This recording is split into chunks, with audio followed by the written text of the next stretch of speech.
Welcome back. Nice to have you here again. In this video, we want to learn how to add currency to figures. How to add currency to figures.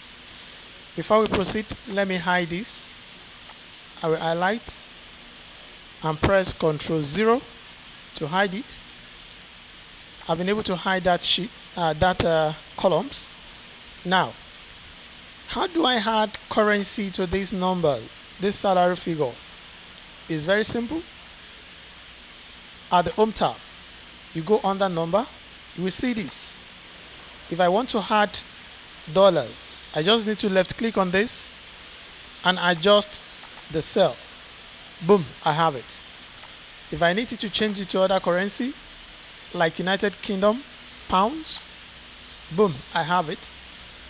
If I also need to change it to some other currency, like euro, I will have it. But what if I want to change it to my country currency?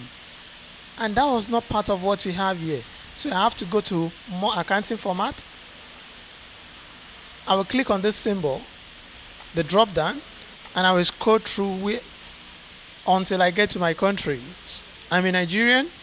I can see Edo, Fula, Hausa, Ibibio, Igbo, Kanuri, Yoruba. So I'm Yoruba.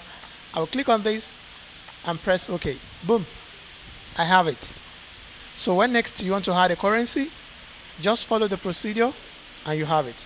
Thanks for watching. Like, share, and look forward to receiving more. Bye for now.